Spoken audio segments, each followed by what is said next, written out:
بعضی از زنها هستن که از همون اول یه وی خاص دارن، نه اینکه مستقیم بگن چی میخوان، نه اینکه رفتارشون تابلو باشه، اما بدنشون، حرفاشون، حتی نحوه نگاهشون یه چیز دیگه میگه. اینا زنایین که میل به نزدیکیشون بالاست، ولی بلدتر از اونین که راحت بروزش بدن.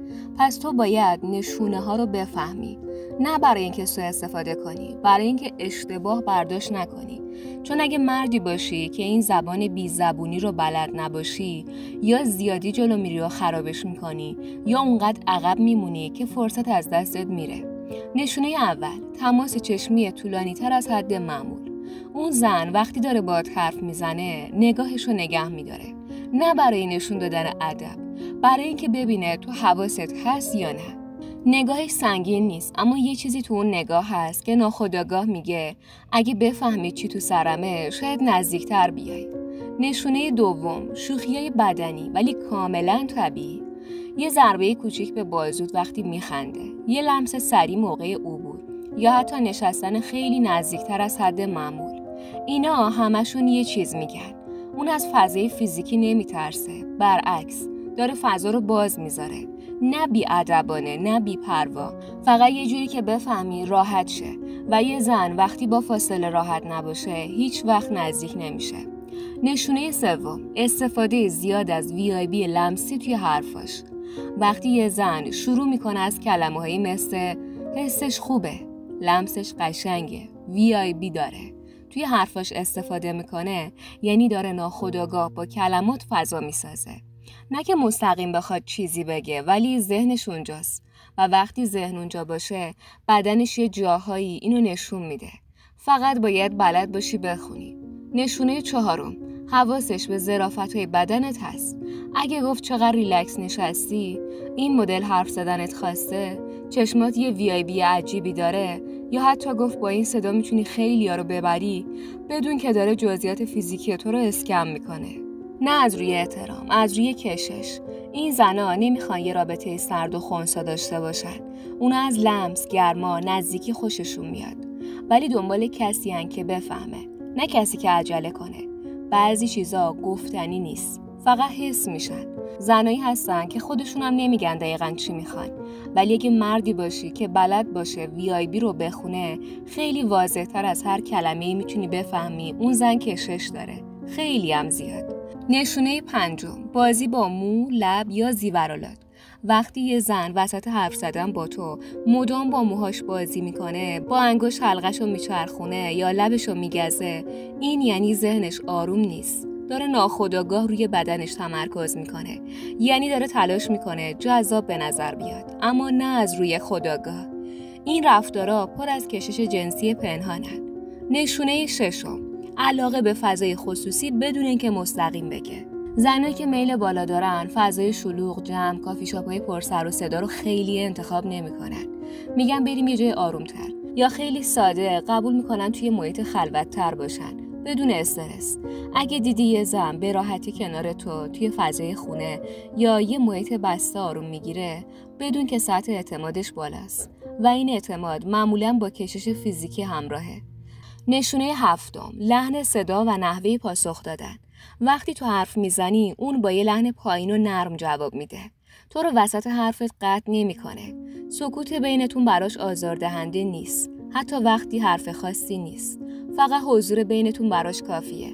و اگه دقیق تر شی متوجه میشی که واکنشاش کند، نرم و با مکسه. نه از بی‌حوصلگی، از بازی ذهنی که بین شما شکل گرفته. نشونه هشتم، پوشش‌های حساب شده نه بی‌پروا. برخلاف چیزی که خیلی‌ها فکر می‌کنن، زنایی که میل جنسی بالایی دارن لزوماً بی‌پوشش نمی‌گردن. اتفاقاً یه مدل پوشش دارن که ظرافت رو توش فریاد میزنه. نه زیادی باز، نه زیادی صفر. لباسی که بدن رو نشون نمیده ولی فرم بدن رو قشنگ حدس پذیر میذاره.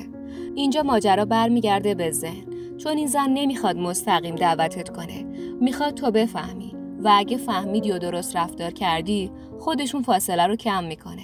و مهمترین نشونه، وقتی حرف نزدن از حرف زدن اثرگذارتر میشه. زنایی که میل بالایی دارن واکنش‌های فیزیکیشون از کلمات قوی تره. لحن خونسرد ولی نگاه داغ. بدن ریلکس ولی سرشار از تنشن. همه چی میگه من تو رو حس میکنم، تو هم حستو نشون بده، اما آروم، باهوش و بدون فشار. اول از همه یه نکته مهم، وقتی حس کردی یه زن کشش داره نباید مثل بقیه رفتار کنی. یعنی نه ذوق زده شی، نه بیخیال، نه پررو. زنایی که میل فیزیکیشون بالاست از مردی خوششون میاد که قاطع باشه ولی حول نباشه، بفهمه چی داره میگذره ولی نشون نده براش تازگی داره. اشتباه خیلیا تا یه زن این VIP رو میده یهو میپرن وسط ماجرا، شروع میکنن به شوخیای سطح پایین، حرفای مستقیم، لمسای نابجا و همینجاست که زن ازت سرد میشه، چون چیزی که تو رو جذاب کرده بود اون VIP آرومی بود که داشت میسنجیدتت، نه آتش یه مرد بی‌نقشه. پس اولین قانون، با ریتم خودش حرکت کن.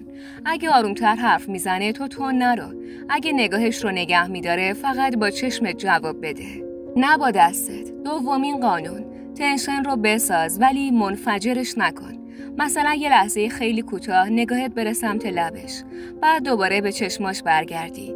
این یعنی تو متوجه VIP هستی ولی داری کنترل میکنی و زن دقیقاً از همین کنترل خوشش میاد.